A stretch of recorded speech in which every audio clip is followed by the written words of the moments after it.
Welcome, friends, to the How-To Heretic. I'm Uncle Mark. I'm Uncle Dan. and I am Uncle Doug. And this is your user's guide to life on the outside. That's right. Leaving religion is the first step into a larger, better world. A boot. It can also be a scary world. Things work differently now. Never fear. That's why we're here. Oh, we're your audio uncles. And with help from good friends and experts in all sorts of fields. We're going to share the stories and seek the knowledge to build a great life. After all, you only get the one that we know of, so you better make the most of it. Why not do that?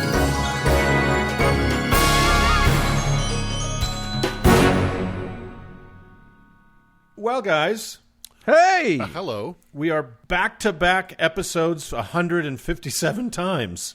Yep. Holy cow. Can you believe that? We've never missed a number. We've never skipped a grade. That definitely true for the three of us. And here we are, sequentially at 157, and we'll talk about what 158 is in a second. What? But first, I am going to give us, because it's hurricane season, I'm going to give us the weather report. Oh, that's very, very good. Yeah. And then, after that, I am going to talk about I'm going to paint a picture Yeah. for you all. You're going to talk about what happens when you eventually run out of toner. And then I'm going to bring it home by talking about everybody's favorite subject, a me. Yeah, and a recycling program that we invented. It's like I've gone horribly, horribly wrong. No, I'm good perfectly right. Lord. She lived another day, Doug. Hey, we should talk about an event that's coming up.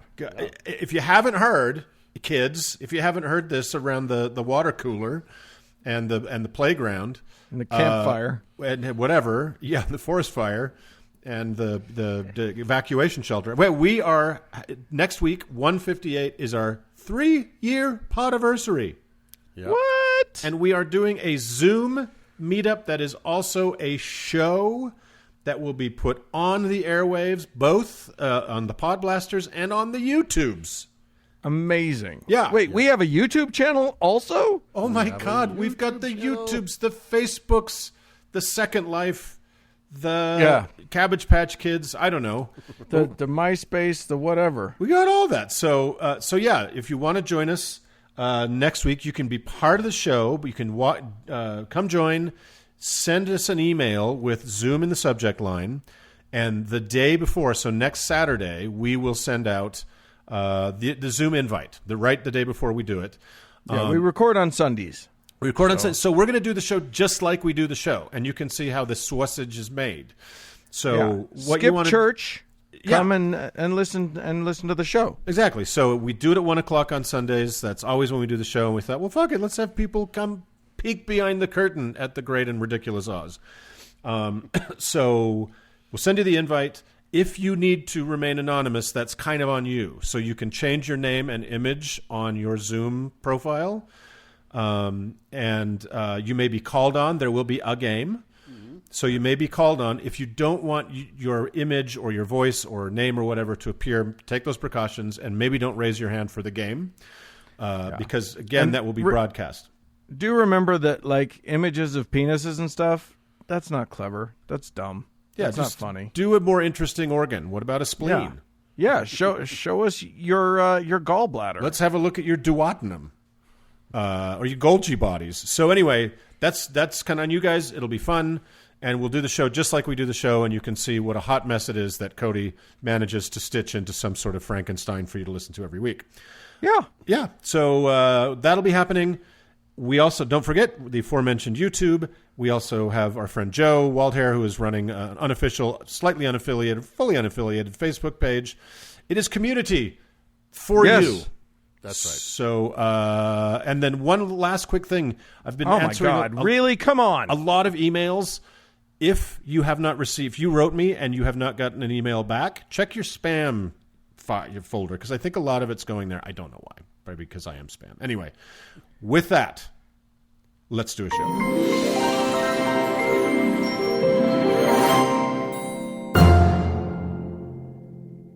Hey, Uncle Doug. Have you ever looked up at the sky and thought, look, it's raining, or maybe, it's hurricane force winds in Salt Lake City. Maybe I should ward it off with magic? I think probably everyone on the West Coast is thinking exactly that right now. Right. Or summon it with magic. Or on the East or Eastern or Gulf Coast. Yes. Right. And when you can't, though... Yeah. I mean, maybe there's a question of, like, whose magic is actually making all this shit go? Is what I want to know. Yeah, how does it all work? Salt Lake City lost a shit ton of trees. California, Oregon, they're currently all burned down. Like, who's making this shit happen? There are more storms forming in the Atlantic than at any time in history, like the big storms. So that's good too. But that we know about. That we know about. Thank you. We weren't around for all 6,000 years. You know what I mean? See? So listen, before we get to today's weather report, I wonder if you boys were fans of the amazing and all too short-lived American television comedy Arrested Development. Never heard I of it. literally watched 2 episodes of that last night.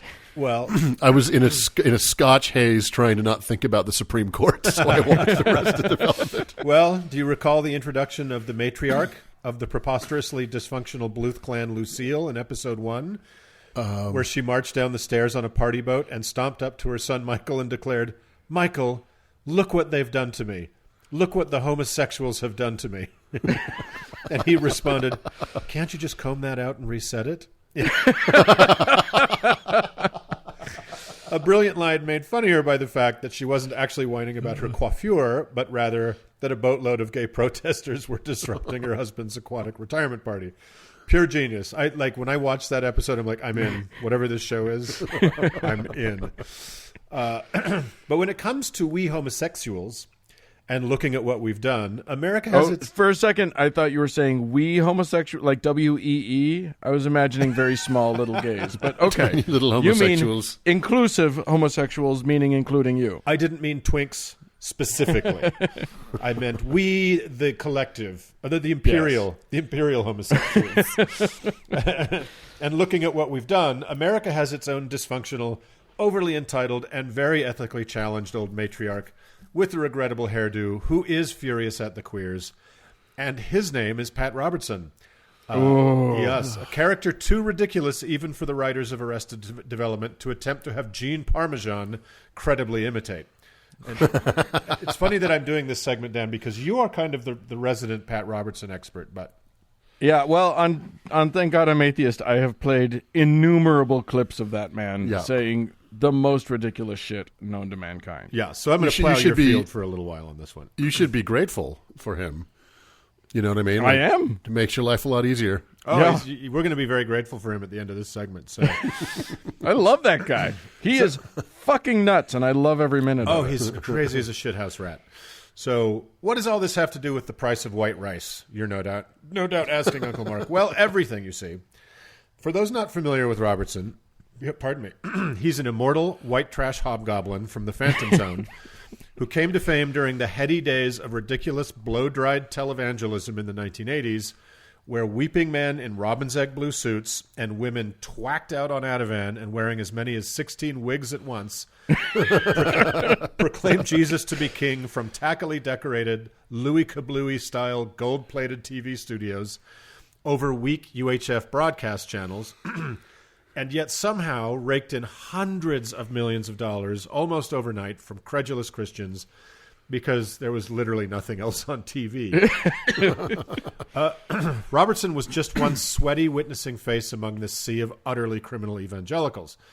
There was Oral Roberts, Jim and Tammy Faye Baker, of course, Jimmy Swaggart, Robert Tilton, Peter Popoff, Jerry Falwell, and Paul and Jan Crouch, just to name a few. She of 16 wigs at once. More than a couple of the aforementioned TV miracle sellers went to jail, and the few that didn't very much should have, as you guys know. If you're too young to remember this truly awful moment in American television, just go to YouTube and search for any one of these goobers. You will not believe not only how clearly disingenuous and ridiculous they are, but how fucking vulgar and tacky the aesthetic was. If nothing else has made you a confirmed atheist at this point, the hair and makeup and the set design for sure will. So somehow Pat Robertson threaded this needle of high-dollar broadcast criminality and remains free. He has also somehow avoided the Reaper's scythe, still spewing his hate and hooey at the age of 90. This despite many years of fleecing his flock and very credible allegations that he is guilty of involvement in a massive fraud scheme and crimes against humanity, with his semi-secret interest in the blood diamond trade and chummy relationship with some of the perpetrators of the Rwandan genocide. There's a documentary called Mission Congo, if you want to get into that cheerful story. So aside from being a holier-than-thou human hemorrhoid and a diabolically grifting shitbag, he is also somewhat of an amateur meteorologist, you guys. That's right, kids. Pat loves him some severe weather events. But his particular talent is deciding the actual cause of meteorological events, and that, like with Lucille Bluth, can be blamed on the gays, and, of course, also abortion, among other things. So, in 2018, Hurricane Florence, which Robertson blamed on general American sinfulness and turning away from God, was headed to the East Coast. He commanded it to, quote, cease its forward motion and go harmlessly into the Atlantic, up north and away from the land, and veer off in the name of Jesus, because he feared it would damage his studio and, quote, university in coastal Virginia. Yeah. He felt empowered to do this because he claimed he was successfully able to change the course of Hurricane Esther in 1961 and Hurricane Gloria in 1985. In fact, he said, apparently in all seriousness, that it was his godlike ability to bend these massive cyclonic storms, some of which have the potential to release as much energy as 10,000 nuclear bombs, Sure. that convinced him he should run for and be guaranteed by God the presidency of the United States, saying a little confusingly, if I couldn't move a hurricane, I could hardly move a nation. All right. Is that a double negative or a half double negative with a twist or a inverted Lindy? I know what I'm talking about. Well, about that mighty power and Robertson's presidential ambitions. Despite claiming to have diverted 3 prior hurricanes, he failed to protect Virginia from the wrath of both Hurricane Bonnie in 1998 and Isabel in 2003, despite his commands. And as for God installing him in the Oval Office, his presidential run in the 1988 Republican primary netted him a total of 9% of the delegates, behind George H.W. Bush's 68%, and Bob Dole, whose singular contribution to the American political landscape was to maniacally refer to himself in the third person, with 19% of the delegates. So despite what's that? 9% is alarmingly high. For Yeah, Pat it's Robertson. that's still like no small shakes considering what a dingus he is. Yeah, and he actually finished ahead of Jack Kemp, who was a pretty well established Republican figure. So I cannot believe that the Republican Party would back such a crazy nut job. Yeah, it seems almost impossible. Them being so unhinged. So wise-minded. Yeah, they're all about the institution. So anyway, despite his status as Earth's mightiest hurricane bender, we were denied a Robertson presidency, which maybe doesn't seem so bad these days. But it isn't just redirecting oceanic cyclones that connects Pat to this planet's mighty climate and natural forces. He also acts as sort of an early warning system as well, because he alone knows the will of God and God's very imprecise methods of climatic revenging.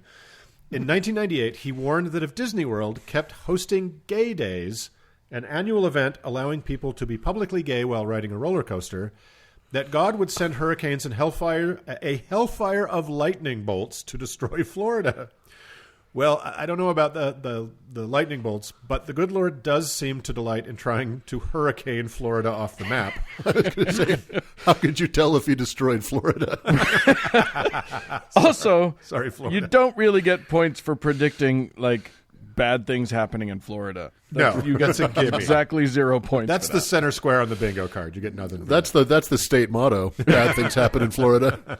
Sorry, Florida. So yeah, God keeps trying to wipe it off the map, and yet Gay Days are still held the first week of October every year, as they have every year since Pat warned them to stop 22 years ago. Well, except maybe not for this year. And why is that? You see, it's not just weather that Pat can control and see the divine causations of. It's all sorts of other natural forces. Here he is, getting to the bottom of our invisible little visitor from Wuhan. Here's a question from someone writing into his show, The 700 Club, recently. Pat, last week you were talking about COVID-19. You quoted Chronicles 7:14. How can God heal our land and forgive the sins when abortion and same-sex marriage laws and many people are anti-Israel? Wait, is that what the scripture says? I guess. Yeah, it's very clear. Doesn't this prevent his healing and forgiveness? Pat Roberston replied, I think you put your finger on something very important. The Bible says they turned from their wicked ways. They didn't get forgiven. They will turn from their wicked ways, and part of what we've done is turn. And we are not turning when we have done terrible things. We have broken the covenant that God made with mankind. We have violated the covenant. So to translate that, our grandparents are dying alone in hospitals hooked up to ventilators because of a combination of American distaste for right-wing Israeli policies, women's reproductive health, and marriage equality. I mean, it almost makes too much sense if you ask me. It's like, but also, what a kind and loving God, an awesome God, if you will. We could go on all day with Patrick, but let's just round out some of his other prophetic hits. Point of order. His name is not actually Patrick. It's not. No, his name's Gordon, I think. So he's a liar. Look, if you get to pick your own nickname, why not go with Pat? Pat. Yeah, maybe God's punishing him for lying about his name. So, in 1998, he insisted that merely accepting gay people could cause hurricanes, earthquakes, tornadoes, and naturally a meteor. In 2018, he screeched that banning discrimination against LGBTQ people would very likely result in, quote, atomic war. That logics out pretty neatly. We're just talking about non-discrimination laws. We're not even talking about marriage here. Yeah, just non-discrimination laws, like housing and employment and stuff like that. That's heavy duty to go nuclear over. Yeah, I'm not sure who's going to nuke us because of that, but it's 2020. I'm not ruling anything out. After the horrendous attacks of September 11th, 2001, carried out by religious fanatics of a different flavor, but a very similar worldview to Pat, he joined with the odious and thankfully now dead Jerry Falwell Sr., yes, there used to be two of them, to place the blame for God engineering the attacks on, quote, pagans, abortionists, gays, lesbians, and the American Civil Liberties Union. Yeah. And it's fair. It's fair. Yeah, again, it's just like, how did I not see this web that connects all these things, right? Yeah. And Pat is far from alone in his meteorological monkey business. He has plenty of good religious company as well. As Hurricane Sandy bore down on the East Coast in 2012, quote, biblical scholar John McTernan insisted God was whipping it up as a huge bucket of vomit in America's face during the election, forcing us to choose between, and this is brilliant, quote, a pro-homosexual Mormon along with a pro-abortion homosexual Muslim Brotherhood promoter, hard left fascist. Yeah, Mitt Romney was so pro-LGBTQ. Yeah. And if you know anything about the Muslim Brotherhood, saying Obama supported both them and gay rights is, well, insane. They are literally mutually exclusive. And while Pat insisted Hurricane Katrina was punishment for the sin of abortion, his fellow cornpone and snake oil slobberer John Hagee insisted it was because, quote, God caused Hurricane Katrina to wipe out New Orleans because it had a gay pride parade the week before and was filled with sexual sin. Okay. Every day is gay pride in New Orleans. I don't know how to tell him that. Well, and why can't God send the fucking hurricane during the parade? Right? Right? Like, everybody's gone home now. Yeah, I think we'll establish that his timing and aim are a little bit off. For a man that people expect to hit them directly with a lightning bolt. Yeah. Yeah. And for the ladies, in 2011, someone called Cindy Jacobs of something called the Generals International Ministry in Texas, in reference to the tsunami that rocked Japan and killed 16,000 people and caused the biggest nuclear disaster since Chernobyl, said that it was the result of the U.S. striking down Don't Ask, Don't Tell. Quote, quote, opening up our military to open homosexuality, and then quoting the book of Josiah, when we break God's law, it actually causes cycles of nature to come afterwards, which is not in Josiah. It's like we disrupted the laws of God. If this is true, what we will see is natural disasters. We'll see weather patterns going crazy. We'll see major storms. We'll see flooding and so forth. And this has happened. Everything we see has happened. To translate from her native language of tongues, an HR policy change in who can serve in our all-volunteer military made God so angry, he fucked up an entirely different country over 5,000 miles away. How could I have been so blind and not have seen it? It's amazing. Unless we think it's just lovers of Christ who blame, nay, plead for God to destroy whole cities because Adam and Steve moved into the neighborhood, Jews, or one Jew anyway, can be awful too, you guys. After the calamitous Haitian earthquake that killed over 300,000 people in 2011, many splendored asshole and Rabbi Yehuda Levin declared, "We have seen the underground earthquake, tsunami, Katrina, and now Haiti. All this is in sync with a 2,000-year-old teaching in the Talmud that the practice of homosexuality is a spiritual cause of earthquakes." He later wrote, "We plead with saner heads in Congress and the Pentagon to stop sodomization of our military and our society. Enough is enough." Again, gay people were allowed to serve openly in the American military, so a loving God decided to flatten one of our most impoverished and long-suffering neighbors who had exactly nothing to do with the decision. Mysterious ways. So there are 100 more examples of this bullshit, but you get the picture. Well, and I for one, I'm not pro-military sodomy. I don't quite understand what that is. Speak for yourself. I'm not anti. Not anti. I just don't know that as a policy we should have one going either direction on sodomy. I think in the military they call that a flanking maneuver. Yeah. I'm pretty sure that's where the term rear admiral came from. I think it's also called a rear guard action. We're so woke. Now we know why people with Bronze Age thinking look to Bronze Age explanations for frightening and destructive natural phenomenon. The only book they've ever read, and usually not all of it, is sort of a hysterical farmer's almanac of natural disasters and who exactly is to blame for them. Right. Just look at the flood most Christians literally believe covered the entire surface of the earth for the very specific sin of general global wickedness. But in addition to that, every storm, flood, earthquake, tornado, and swarm of locusts in the Bible was directly attributed to some specific sin or group sin, angering a preening alcoholic father of a god who was perfectly capable of just saying shit to people, but acted out very meteorologically when he was in some kind of snit. Yeah. But we are not a Bronze Age people, and humanity has had a seriously fucking tenacious fight, mostly against violent proponents of Bronze Age thinking, to gain a gigantic body of factual knowledge ever since Jesus hit print on his amazing holy book.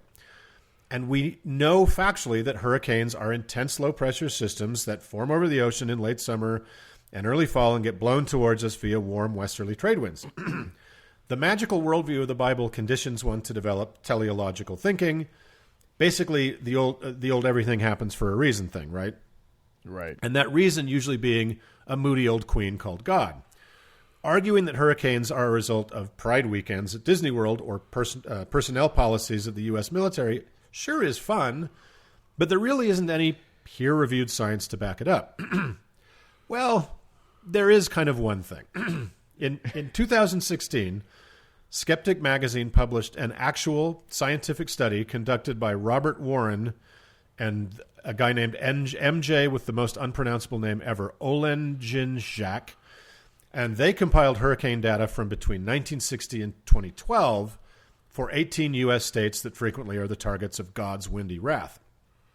They then compared data from each state's vote tallies in presidential elections over the same time span and political data on the passage of or banning of gay marriage in each state as well. They put the numbers in big old brain machine and reached this startling conclusion. This is hilarious, and I quote them. Our results suggest no divine punishment for voting Democrat or approving gay marriage. Either God has long-standing wrath against the southern U.S. states, or they just happen to fall in the path of hurricanes. Our results not only illustrate the fallacy in a faith-based explanation for weather events, but also the problem of a faith-based approach to statistical analysis. Taken at face value, the data simply imply a statistically significant pattern of divine retribution against Republicans and the banning of gay marriage. Great doubt should be placed upon results that lack a plausible causal mechanism, regardless of statistical significance. So what they're saying is the data, if one sees the hand of the divine behind natural disasters, actually proves the exact opposite of what Robertson and his co-bigots declare. Right. Basically, God hates red states. And as people who live in a red state, we can kind of attest to that. But, of course, while that feels true, it isn't because God does not exist. The regional, politically conservative leanings of these former states of the Confederacy just happen to lie in the climatological path of hurricanes. So now to conclude, a weather-based call to action of sorts, maybe. At 90 and a half years young, Pat Robertson's sweet chariot is going to swing low at any moment. and I have a fun suggestion to honor him at his impending service. Because hurricanes are not gay, or if they are technically lesbians, as they have female names, nor do they hate gays. So I want to send Pat out in a sexy gush of truly sexualized in a truly sexualized meteorological event, that being the Weather Girls chart-topping 1982 dance hit, It's Raining Men. It's my favorite song! Don't you guys think his funeral would be smartened up by a huge sound system on a flatbed truck with a few hundred hot, shirtless gay boys grinding it out to this upbeat ode to a hurricane of male energy? So, quoting the Weather Girls and the song's co-writer, Paul Schaefer, that's true. Oh, my God, that's great. Yeah, of course he co-wrote this song. And I quote, "'Cause tonight for the first time, just about 10:30, for the first time in history, it's gonna start raining men. Start raining men. It's raining men. Hallelujah, it's raining men. Amen. I'm gonna go out and I'm gonna let myself get absolutely soaking wet. Soaking wet. So there you go, guys. If you believe and actually really want natural disasters to kill thousands of people because you don't like the gays, you're a fucking idiot like Pat. So don't be like Pat. Don't be like Marion Gordon Pat Robertson. He is Marion, isn't he? Yeah. Yeah. I looked Marion. him up. Yeah. Yeah, I think those are words to live by. Yeah. Don't be like Pat. And by the way, if you need another thing to pick you up these days, I listened to that song again yesterday. It's so fucking great.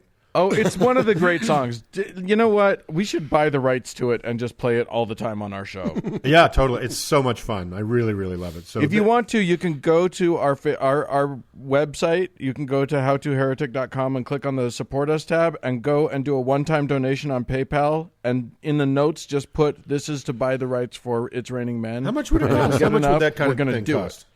I don't know. I don't know. We're going to look it up, but go give us money and we'll buy the rights to It's Raining Men and we'll just play it at the end of every show and it'll just be a pick-me-up because we all need it. Hallelujah. All right, well, let's move on.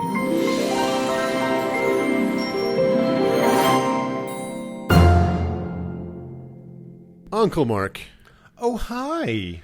I think it's well known to our listeners that I think Val Kilmer is a highly underrated actor. If I've said it once. I see where you're going. You've said it way more than once. I'm surprised that you love Pretty Woman as much as you do because he's not in it. But I think his career and hit its height in the 1997 spy flick Saint. The Saint. The Saint. I don't know if it was 1997. I made it up because I don't care. I just needed to find a way to say the word Saint to toss to Uncle Dan. It was him and Elizabeth Shue, as I recall. And it was terrible. Oh, it was so dumb. So bad. Yeah. It's actually worth watching. It's so bad. Yeah. It can't be fun. Yeah. So anyway. Okay. Yes, I'm going to be talking about a saint. But actually, uncles. I was going to say, how'd we set you up there, Dan? That worked out good. Great. It's fantastic. I'm going to spike it. Okay. Like Val Kilmer in Top Gun. Yes! Exactly. The Iceman! You did it. You did it. All right. Full circle. I can stop now, right? Yes. Okay. Done. Now, actually, I will say this. This is the story of a painting, eventually. A magic painting, to be exact. And while I haven't seen this particular painting in person, I've seen a painting of that painting and had no idea what I was looking at. We'll get to it. I was tipped off to this topic, by the way, by someone in the Unofficial Heretic Hangout on the Facebook page, the Facebook group that is not directly affiliated, but is an awesome little fans only sort of group. Yes, thanks to They're Joe on Waldhair for helming that project. Always. Yep. So somebody posted about this, and so all of you listeners should run out and join. Hi, Gino. Anyway, for posting this. Anyway, the painting was titled San Domenico in Soriano, or Saint Dominic in Soriano, which is interesting because while Saint Dominic is one of the few saints we've ever talked about on this show that we actually have some reliable information on, as opposed to the obviously made-up stories of a person that may well have never existed at all, there's no evidence that Saint Dominic ever went to Soriano, but we'll get to that too. First, I want to tell you a little bit about Saint Dominic himself, or Santo Domingo, the man so important that the Spanish named their Sunday after him. That's not true. Dominic is a big dog in the Catholic world. During his life, he turned down the opportunity to become a bishop, instead founding the Ordo Praedicatorum, or the Order of the Preachers, which is known to this day by their nickname, the Dominicans. Dominic founded his order around the same time as the dude that he knew, Francis of Assisi, founded his Franciscan order. So there you go. They were all buddy-buddy there. Like keeping up with the Joneses if you were like a monk. You had to start your own thing, yeah.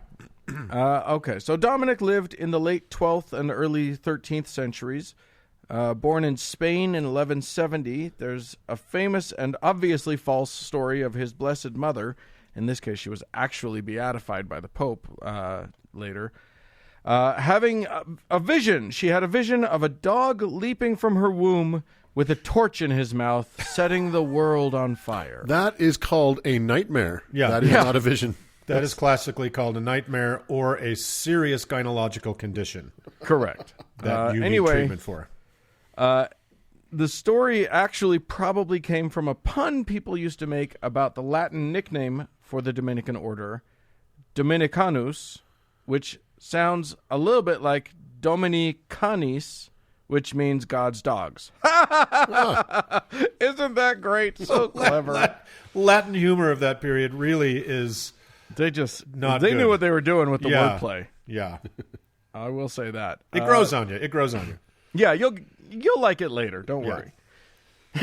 There's also a strange tradition about his mom seeing a moon on his forehead when he was a baby. Or maybe it was a star, or maybe his godmother saw the star and his mother saw the moon. Anyway, that's all stupid, but now he's the patron saint of astronomy. Dominic wasn't I like how the way we give our saints is literally exactly the same as how the Catholics give theirs. Totally. Yeah. Totally. Just pull it out your butt. Yep, there you go. Yeah, I mean, we're following in the, we're standing on the shoulders of giants here. Yes, people. we're That's walking in some fancy velvet slippers. That's how we do.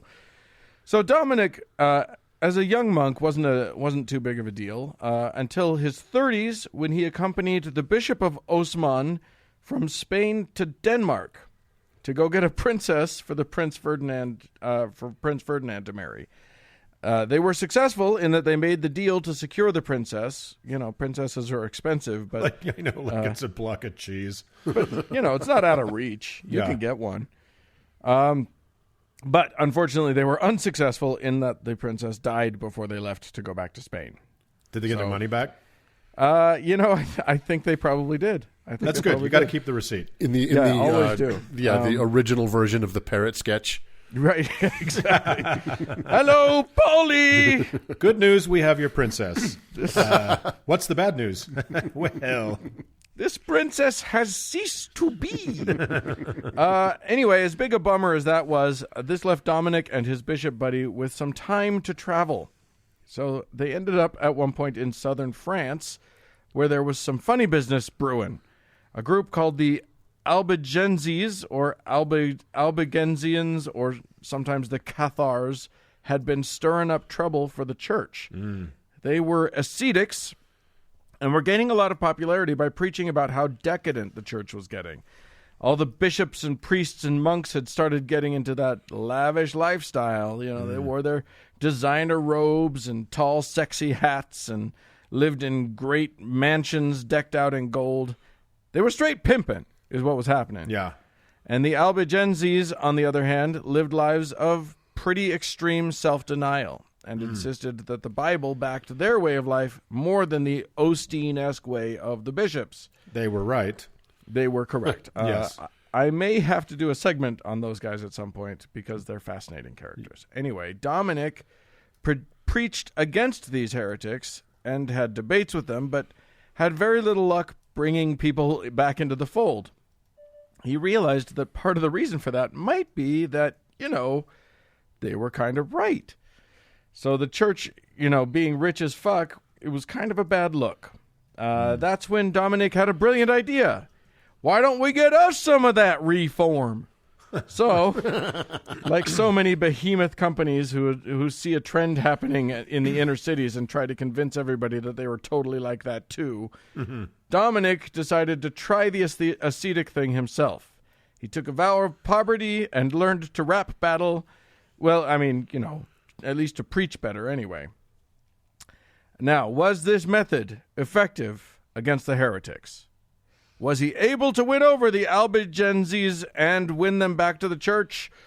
Yeah, of course not. But it did impress quite a few of the newly established middle class in the cities of southern Europe. So, in December of 1216, Pope Honorius III approved the Dominican order, and the rest is history. I guess the first part is history, too. Whatever. It's all history.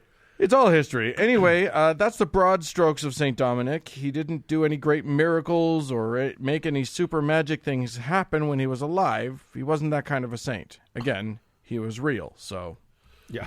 But saints' stories don't end when they die. That's just the beginning, baby. Magic can still happen. Fast forward to the year 1530 at a little Dominican monastery in the southest part of Italy. The sacristan, who's the caretaker of the church, had gotten up at 3:30 in the morning to light the lamps of the church because monks ain't got shit to do, apparently. Suddenly, 3 ladies walk in and are all like, excuse me, do you know how to get to the Piranha Club from here? And the sacristan was all, no, of course not. Isn't that a gay club? Not that I'd know. I'm a priest.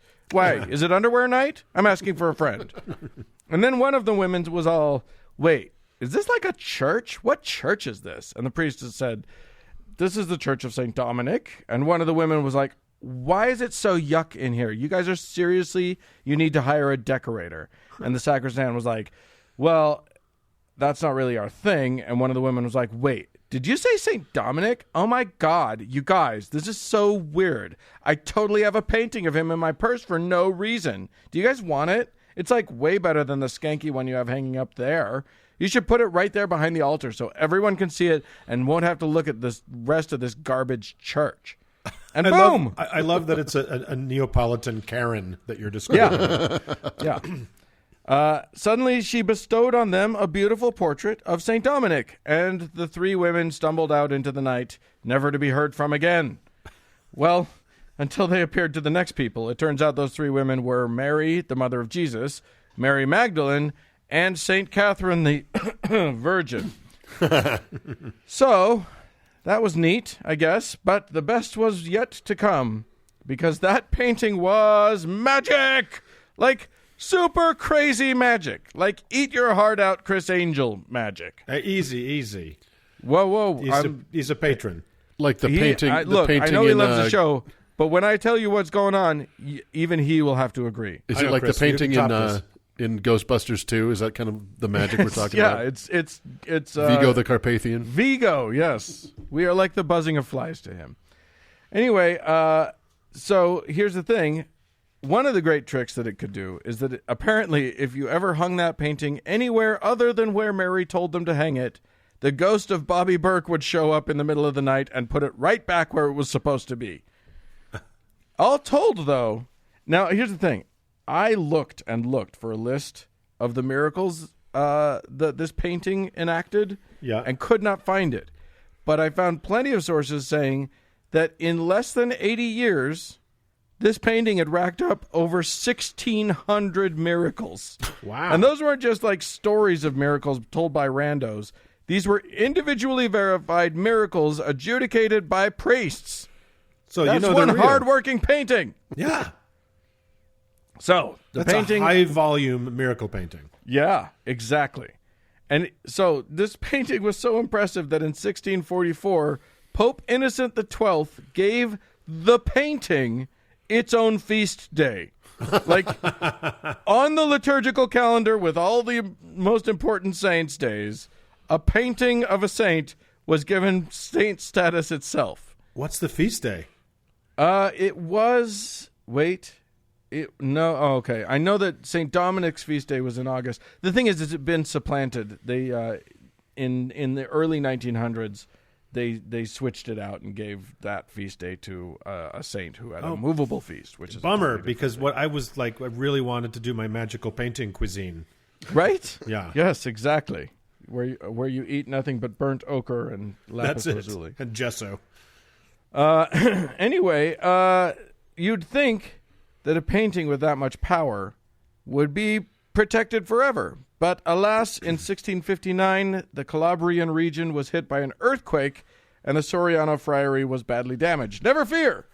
They rebuilt, which lasted until 1783, when God said, I was trying to destroy that, and put his foot down. He hit the area with a whole series of earthquakes, killing 171 people, and wrecking pretty much all of Soriano. Wow. Not knowing when to give up, however, they rebuilt the church again. But apparently they didn't do it right because the painting didn't show up behind the altar. Now, all over Europe, you can find plenty of paintings of St. Dominic. Look for him to be holding lilies and or a book, and maybe, I'm not kidding, a dog holding a torch. I actually saw a lovely portrait of St. Dominic by El Greco in Toledo, Spain, who painted Dominic all the time. Interestingly, El Greco himself was also named Dominic, but the Greek version, which was Domenicos.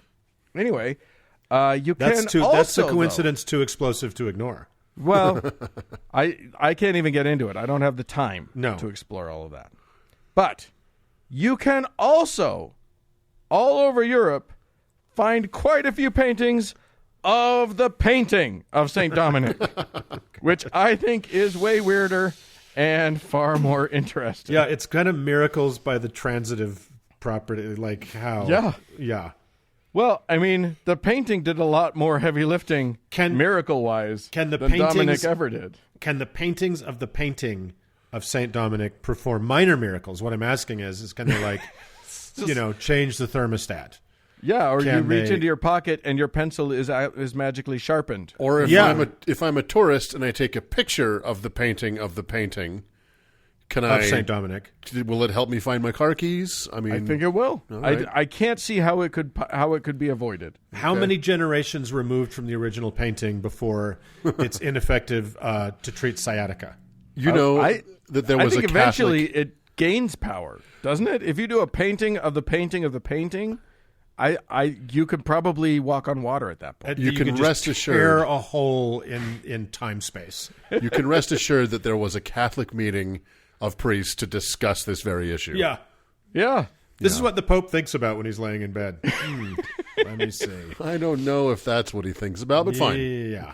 Sure. Topic for another time. That and underwear day at the Piranha Club. Yes. All on his mind. Well, there you go. That's it. St. Dominic and his famous painting that we can't see. But we can see paintings of it. Well, that's a crazy story. And can I just say one thing that Please do. To bookend this segment. I looked it up, and The Saint did come out in 1997. Oh, you Whoa. did it! It's a miracle. The painting does another one. Just talking about a picture of a painting, of a drawing, of a painting, of a saint is miraculous. It is enough. I am True enough. convinced. Hosanna! We'll do a Hosanna shout at the end of the show. Somebody go out there and paint a painting of the painting of the painting, and then all will come. Good things will happen to you. Yeah, I love it.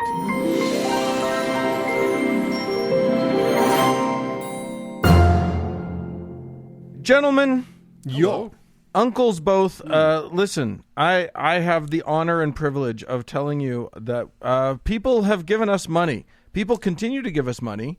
I don't know why. There's no explanation for it. But Well, let's not out of jinx the it. generosity of their hearts and the guilt of their brains, they've decided that what we do is enough to to maybe kick in some kizash. Yeah. So we have some people to thank. So I want to start by thanking Eric and Andrew, and then Uncle Mark. I think you have some people to thank as well. Yeah, so we have the new Patreon option, or the new Patreon, the new PayPal option on our website when you go there. So if you want to give us a one-timer, that's fine too. We got a nice donation from somebody who goes by Pet Care. Lovely. Yeah, Thank you. and also a very generous donation from someone called Janice. So thank you very much for that. Indeed. Yeah, if you would like to be a giver to us, which, obviously it's the cool thing to do, Yeah. go to howtoheretic.com and click on the Support Us tab. Also, there is another way to give, and that is to put a star on our forehead, or technically 5 stars, and then, write a review of us saying how great we are. Yeah, put 5 stars on our 5 heads. And look, in this time of social distancing where we can't hug, 5 stars feel like a hug, you guys.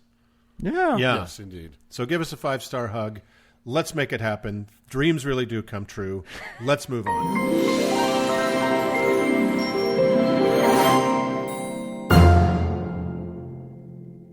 Uncle Dan, Hey. if you're like me, and you're like And I most am. people, you're very much like me. In fact, we're practically the same. You've probably, of an afternoon, found yourself down to IKEA. Ugh. Yeah, where first of all, it's going to be a controversial take, but I do like the meatballs. I'm going to say it. Well, What? fine. So good. The secret ingredient is air. Well, I like an airy meatball. You know me. right. Anyway, Aryan, Mark. Aryan. oh, Well, it's both. It's both. we got off track. So, but what I find is you make a purchase, you take it home, and if you don't use the little doohickey to tighten the proper thing the right way in the Flurgavenflieben, then you can end up with an unstable piece of furniture, right? And you can have a thing that looks sturdy and you thought was sturdy and maybe you paid too much for, but at the end of the day, it's just a fucking lie and it's going to collapse. I got Yeah. news for you. Even if you use the Flurgenflaben correctly, Yeah. it's still going to fall apart. It's going to fall apart, and it's all it's like particle board and lies, Doug. What do you have to say about that? And it's IKEA, so you didn't pay too much for it. Don't worry. Yeah, that's true. Well, I would also like to talk about some flimsy furnishings, I suppose. Yeah, it's the flimsy furnishing hour. Well, dear uncles, like many of our listeners, and of course you too, I have been running out of things to do and watch during quarantine to keep my sanity. So after having found the far end of both Netflix and Pornhub, and after giving HBO Max a quick look before deciding that no one's that desperate, I have been doing a lot of introspection. You know what happens when you get to the end of Netflix? It's like Metroid. It just starts over. It's very frustrating. Yeah, there's you don't win anything. Yeah. Nope. It's a Mobius strip. Yeah. Although when you get to the end of Pornhub, a lot of things happen. Yeah. I'm not saying good things, but boy, do they happen. Well, one of the things I've been thinking a lot about, mostly because I am 1/3 of an atheist podcast, is my journey out of religion. We all have our own version of that journey. No matter where we started, one way or another, each of us found our way out or managed to steer clear of repressive religious experiences. So today I thought I would reflect on the signposts that eventually helped me find my way into the light And for your sins, I thought I would bring you all along for the ride. So if you're not interested in some full-fledged navel-gazing, skip forward 20 minutes or so to spare yourself. Yeah, well, you don't even need us here, do you? No, please go. Yeah, all right, bye. For the dozen or so listeners still with us, let's talk about myself. Let's talk about my shelf, not just myself. The analogy of the shelf is... The shelf of self. That's right. Yeah. The analogy of the shelf is probably not unique to Mormonism, and I'm not even certain where it truly originated, but the idea is analogous to the straw that broke the camel's back, as I'll explain. In Mormon culture, it originates with an article in the soon-to-be-canceled Mormon magazine Ensign in 1975, where wife of the then prophet, Camilla Kimball, spun a metaphor for young Mormons on how to avoid having doubts overcome their faith. In the metaphor, when she read or heard things that bothered her about the church, she put them on a shelf in her mind and stopped thinking about them. From time to time. It's turned it Isn't off. that nice? Turn it off. Literally, it's the precursor. Like, I don't know if those Book of Mormon boys knew how spot on they were hitting it, but yeah, I mean, if It's crazy how spot on they hit it with that shit. It's Yes, just, exactly. It's amazing. Just turn it off. Yep. So from time to time, she would look at the things on that shelf in her mind. Some were answered or resolved. Some were no longer important. And some needed to stay on the shelf a little while longer. It's not hard to see how problematic this metaphor is. In what will become a theme of this segment, nothing speaks clearer to the corruption at the heart of Mormonism and all religion than its constant injunction on not only reading and hearing negative information, but from even thinking about it. yeah, At some point, the ex-Mormon community began using this metaphor by running it to its logical conclusion. All of us who escaped from the cult heard, read, or thought things that troubled us about the church, and unconsciously we put those things on a shelf in the back of our mind. Finally, one day, the shelf can no longer take the strain, and it collapsed. It bears mentioning that the shelf oftentimes collapses of the aggregate weight. So many times the final straw may be minor or even seemingly meaningless, but it collapses the whole shelf nonetheless, a la the straw that broke the camel's back. Yeah. Sure. And once the shelf is broken, there is no putting Elder Dumpty back together again. So, in the process of in order to process the realization that you have been lied to by people you trusted for your entire life, many ex-Mormons, myself included, spend a lot of time, sometimes the rest of your life, examining every piece that you put up on that shelf before it collapsed. So today I would like to talk about a handful of those things from my life. Don't worry, I won't talk about all of them. I don't hate you all that much. So let's go back to the first one I can remember and work our way forward in time to the final one, shall we? Yeah, it's shelf singular, Doug. It's not shelves. Yeah. As you all know, all three of us were born into the Mormon faith, and try as I might, I can't remember anyone ever asking me if I wanted it. And so I underwent the indoctrination of having abhorrent and silly stories fed to my developing brain that would be scoffed at if they were told to an adult. Now, before we get going, Uncle Mark is going to feature prominently in this journey as he was either present or central to many of these memories. Oh, jeez. So lest any of you think that Uncle Mark is either kind, noble, or knowing, let me just put some context on the kind of person I was forced to grow up with. Across the street from our... Moving on. Thanks, everybody. Good show. so Great show. glad I'm not your real brother. Let's wrap this up. Across the street from our modest home, there was an elderly widow named Bee. She was kindly and sweet, although we did not know her well. She was always quick with a smile and a wave, yet being an elderly widow, she did not offer much by way of drama or adventure to our neighborhood. That was until one day. I was probably 8 or 9 years old, so Uncle Mark was in his early teens. This is not an important story? Ever vigilant. Wait, Uncle Mark, I'm going to overrule you. This is very important. We got to hear it. I was probably 13 or 14. Yep, ever the vigilant neighbor, Uncle Mark spotted a suspicious car parked for some length of time in front of Bee's house. Like, you have to understand, nothing fucking happened in our neighborhood. Ever. So, like, a mysterious car parking was like the Hindenburg crime. Something you paid attention to. None of that will exonerate you. Concerned for her safety, lest some gang of violent criminals had taken her hostage in her own home, Mark did what any brave American would do. He told his 8-year-old brother to take his little red wagon to her house under the guise of a newspaper drive for his Boy Scout troop. For those of you under 40, A newspaper was something we all used to read to protect our democracy. A democracy is a form of representative government where the majority gets to pick its leaders. Anyway. We don't have time, Doug. Move Right. on. We don't have time for all of this. A newspaper drive, for those who don't know, is where Boy or Girl Scouts would go house to house in their neighborhood and collect the accumulated newspapers from their neighbors to take them to the recycler to raise what meager funds they could to afford Pinewood Derby cars because your uncles grew up in a Norman Rockwell painting. So off I went to do battle with the Sinaloa cartel while Mark watched bravely from behind the curtains in the front window. Now, Somebody had to keep an eye. Somebody had to be the lookout. imagine you're an aging widow. Your kids have gone. You're all alone. One of the only outlets you have to interact with the world is the several newspapers you get on a daily basis delivered to your home. You hadn't noticed how full your garage was getting with stacks and stacks of yellowing, dusty news until you could barely shut the garage door anymore. Your tired, gnarled hands could no longer tie string anymore, so the neat, orderly stacks had given way to teetering piles of loose paper. Look, I'd never seen in her garage. I didn't realize she was a hoarder. Then, like a miracle, a little tow-headed boy with a rickety red wagon appears at your door to solve all your problems.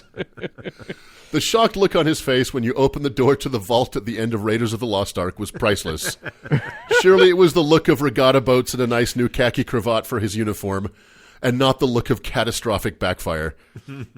And so began the Herculean task of transporting 50 years of pulp history back and forth across the street, one wagon load at a time. Faithful to his calling, Uncle Mark bravely refused to abandon his post at the window, lest some other evil befall be, so he watched his little brother toil in the summer heat for the rest of the day. I didn't want her to be set by highwaymen or brigands. He also did not take the blame for the driveway full of unwanted and useless newspapers when our parents got home, and luckily B never noticed the suspiciously full garbage cans out front of our house for the next several months.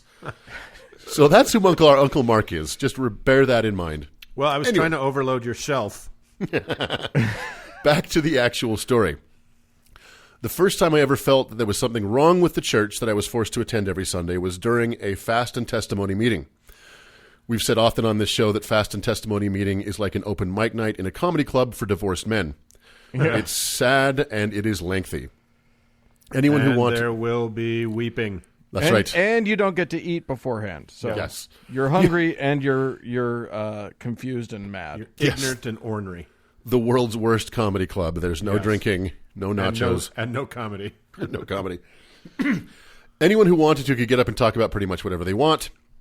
And you guys remember this. It was a common practice for parents to have their very young children get up and bear their testimony.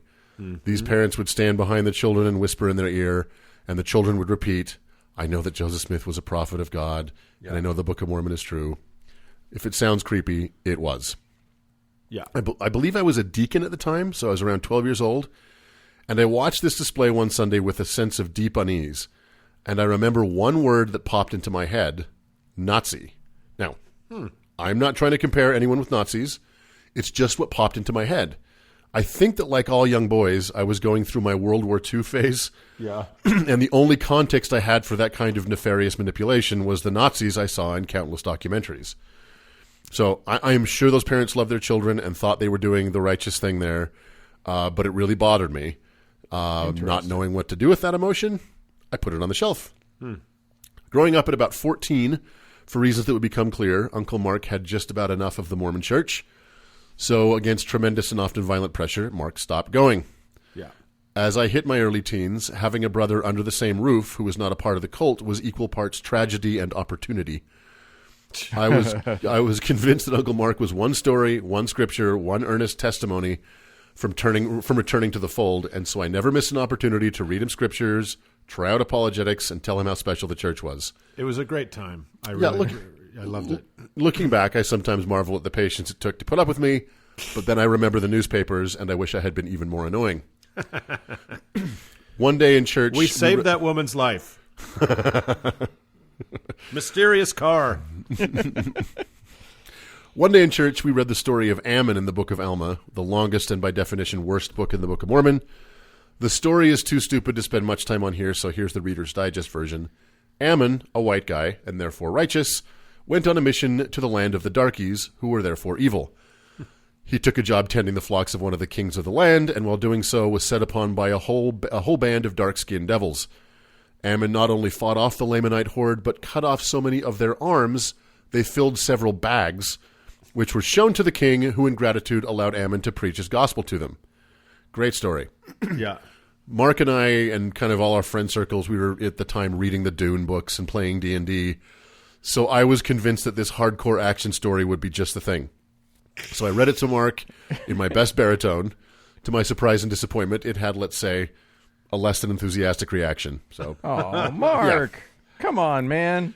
ditto the time that I've told this story before, so I won't dwell on it, but when I learned the apologetic in seminary about how no one could have made up all the names in the Book of Mormon. No one person. I took that, nice pointy apologetic to Mark, and he's like, okay, time me. Blomho, Blomhoha, Schlingdot. I think I'd gotten to like 50 just, Yamahihu. Yeah. And you just walked out of the room. I did. I was so You should deflated. have chased him out. Bullshitton. Yeah. Clapdoor. Yeah. Chandok. I figured these were such fucking silver bullets that when they just failed, it did make me believe maybe there wasn't all there was to this story. I better put that on the shelf. Put it on the shelf. Shelf it. As I entered my middle teens, I began taking more advanced classes in school, and one of them was physics, where we learned about the speed of light. The idea that there is a universal speed limit that all matter must obey was pretty mind-blowing. All the more so because there is a Mormon doctrine that states that God created and is subject to the laws of the universe, which would have to include the speed of light. I was going to ask you if you were going to bring up this story. This one definitely stuck in me because it's not that got me.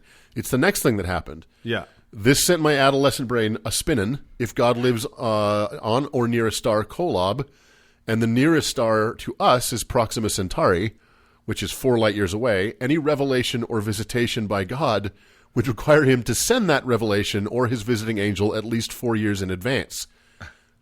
Earlier still, the further Kolob is from us. Yeah. So that actually didn't cause me to doubt as much as me trying to wrap my head around how this system would work. I brought this up to a good friend of mine at the time, and after a few minutes of talking about it, he said, and I remember this, we shouldn't be talking about this. You guys, you flew too close to the sun on that one. Exactly, and that did cause doubt. Like, why should we not talk about this? What's the danger? Yeah.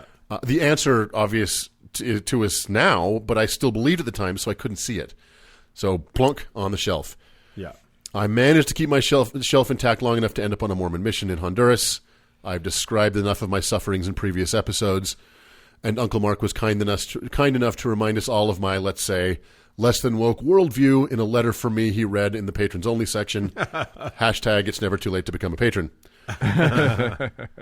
I've also described that while on my mission, I was bothered by the fact that while ostensibly sent to serve our fellow humans, we did little to no actual service.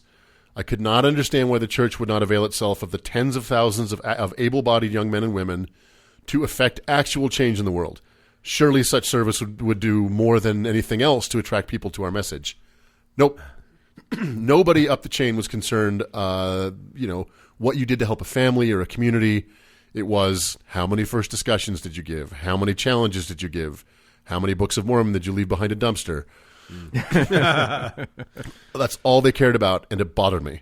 Yeah, on the shelf, they just wanted points on the board. There's points on the board, stats. Yep. So threw that on the shelf. I didn't know it, but the shelf was starting to creak. When I got home, I moved in with a group of returned missionaries and started attending the University of Utah. It's hard to describe how socially maladjusted you are after serving a mission. So the only people you can kind of relate to are other ex-missionaries. Yeah, it's kind of like guys coming home from Nam, right? Yes. They just hang out at the VFW because nobody else gets it. Right. Yeah. So having been dumped on my mission, my prime directive was to find and marry a wife with all possible haste. To that end, unmarried Mormons in college attend what's called a singles ward. It's all the unmarried Mormons in their early 20s desperately trying to get married before they turn 24 and it's too late. If you've ever wondered what the desperate sound of settling for anything was, poke your head into a singles ward. And what's so crazy is you'd see, very good-looking men, very beautiful women, like they're in their, early mid-20s.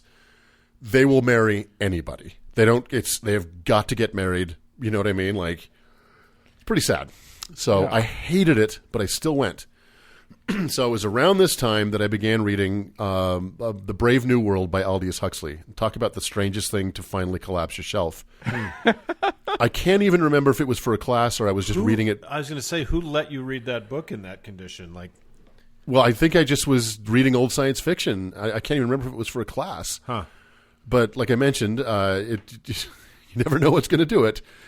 If you haven't read the book, it's about a dystopian future where all humans are genetically engineered and their fates are predetermined. The rulers of the world are called the Alphas, and they adhere to a very bizarre religion that worships Henry Ford.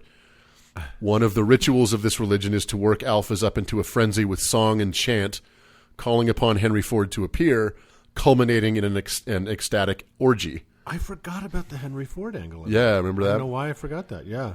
As the Alphas in this one scene begin to get spun up in their ritual, they begin to claim they can hear Ford coming down the hallway. He's right outside. I can hear him. The main character, Bernard, gets in on the action, and he's like, I can hear him too. He's right outside. Even though he couldn't hear him, and he knew he wasn't outside. He was just doing what he was supposed to do and what everyone expected him to do. I think Aldous Huxley was commenting on the dangers of technology, blind obedience to a system, and the evils of totalitarianism. I doubt he was writing his book to help one white kid in Salt Lake City escape from a cult, but there it was. Well, then not a wasted effort on Huxley's part. Yeah, right. Yeah. For how long, I can't say, but for some time I had been utterly faking it. Going through the motions, saying what was expected of me, but deep down, I didn't believe any of it. This was pretty earth-shattering, especially because I had just spent 2 years selling this bullshit and paying for the privilege, by the way. So I decided to give it one more try. Can I interrupt you really quick, Doug? Yeah. Ivana, one of our patrons, our dear friends, was asking about, like, when I did the segment on when I did the patrons only thing about how much our parents stole. She was asking if you paid for the mission yourself or if they did. I couldn't remember. I paid for a large portion of it. I don't know if you remember that summer and some previous summer, I did a ton of lifeguarding and private swimming lessons, and that was I saved up all that money for my mission. I couldn't pay for all of it though, so. But it was a lot of your money. Okay, so we cleared that up for her. Well, sorry let to me rephrase it. It was all of my money, but it was not nearly enough to pay for the mission. Right. Yeah. So, I decided to give it one more try, and I asked to meet with my stake president, which for Nevermose is like a Catholic bishop, to express my doubts. It was not easy to bring this stuff up. It's really intimidating to go into that room and say that kind of thing. It's such almost expressing a weakness. So, I had this belief still at that time that the further up you went in the food chain in the Mormon hierarchy, the more you knew, the more answers you had, the more keys to the kingdom you had. Yeah, the more truth had been revealed to you. And the more the more close you are to God. So right. God will tell you, like, he'll whisper in that stake president's ear more than the bishop's ear, but right. If you have to go all the way up to the top of the food chain, you probably should have. Right. Well, I told this guy I was having serious doubts about pretty much the entire Mormon enterprise, and after listening with kind of a bored indifference, he told me to. Any guesses? Put it out of your mind. Put it on your shelf. Go pray. No, he said, go home and pray and read the scriptures. Yeah. And that was it. Go shelf yourself. That was the moment. Like Colonel Kurtz said in Apocalypse Now, and then I realized like I was shot with a diamond bullet right through my forehead. I realized he didn't know the answers because there were no answers. Yeah. It was fake. It was a lie. My shelf collapsed in the lobby of that goddamn church. Wow. Ironically, it reminded me of something else from Brave New World. Towards the end of the book, the main characters confront one of the 10 alphas who run the entire world and administer this global religion. And he admits to them that the religion is total bullshit. He knows it. The other 9 know it. But the system must go on. I wonder how many Mormons above a certain level in the hierarchy fully know that it's complete bunk. And they just keep on perpetuating it. Once you get to a certain level, you kind of have to, don't you think? I would think, especially like if you're an apostle and you know about the peepstone or the $100 billion. You know what I mean? Like, yeah, and also not for nothing, but like, God ain't talking to you. Like once you get to a certain point, God's supposed to like be telling you shit. Yeah, And, there's the combination of the sunk cost fallacy, and I think that, and I don't know what this is named exactly, but I think there comes a moment in some of those minds, Doug, where they go from believing it's true to needing it to be true, and they don't really realize that they've transitioned into kind of a space of doubt. Right? I guess that's just a greater extension of the sunk cost fallacy, because John DeLynn had probably his most fascinating interview he's ever done is the Australian or English guy who went to get his second anointing. Yeah. And he was a pretty high-ranking Mormon in his community, right? Yeah, he was a high 70s or something like that. Yeah, so he was in the top, hundreds of the Mormon church. And he believed hook, fucking line, and sinker, and his shelf didn't break until the next morning when he walked into the temple and they said, Jesus couldn't be here to meet you in person today. Because that's what they tell you is going to happen. Yeah. So, yeah. I mean, that's some evidence that I think there's, obviously it's varied, but that's some evidence that there are people who are 100% in, even near the top. Sure. I don't know, we'll never know how many upper echelon members of any faith are still true believers. The anecdotal evidence in the Catholic Church that the instances of atheism amongst priests is actually quite high. Yeah. Yeah. I think that's because you get to a point where it's like there is no answer. And the only explanation is there's no one to give it. There's no one up there. So, yeah, I mean, I went home that night and very carefully brought this up with my ex-missionary roommates because, again, expressing this kind of sentiment can be really dangerous. It turned out that all three of us were in pretty much the same place. We stayed up all night talking, and when the sun came up, we were all out. Wow. So it happens fast, at least it did for me. And then, I had to set about finding community and other people to talk to. I basically had to walk away from my social circles. And because I tried to go back to church a few more times out of habit, basically. You know what I mean? All my friends were there. Some of the girls I was interested in were there. And I felt like the last true human in that last scene in The Invasion of the Body Snatchers, where they're going to find out. Yeah, right? Just don't make eye contact, no sudden moves, just be cool. But, I did find community, I did find friends, and what we're doing here is definitely trying to help build that community for people in similar circumstances.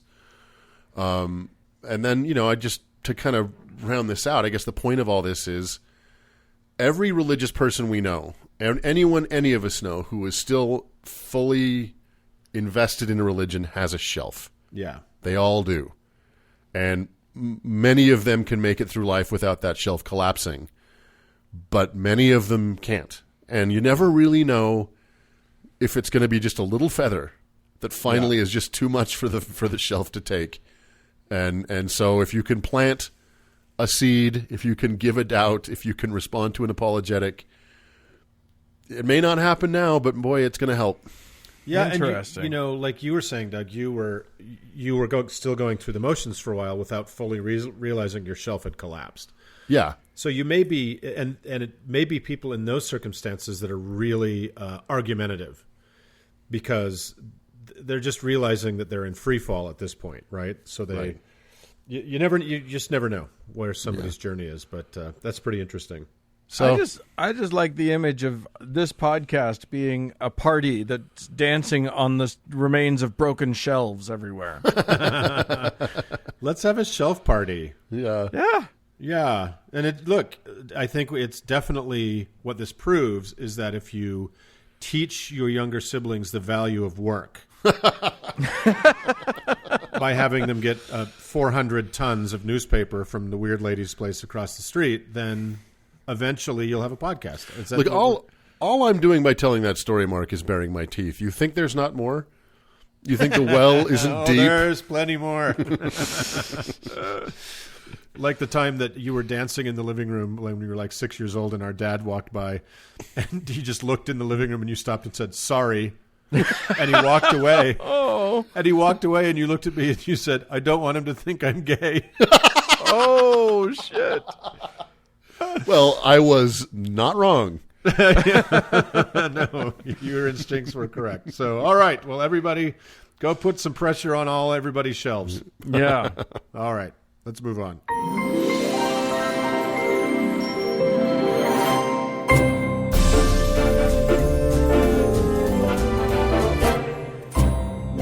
Well, friends, that is it for this week's show. Hey, we'd love to hear from you. If a dog has come flying out of your uterus with a torch in its mouth, send us an email at howto@howtoheretic.com. Or if you can direct me where to find a gay tornado, you can leave us a voicemail about it at 903-88-HOW-TO, which is 903-884-6986. I am also a gay hurricane on Twitter at howtoheretic. And always thanks to our patrons, mostly because they've never made me carry 50 tons of newspaper. And thank you so much to our original painting, Cody Layton, for editing the show. And thanks to all of you, friends, for tuning in. Bye-bye, friends. Bye-bye.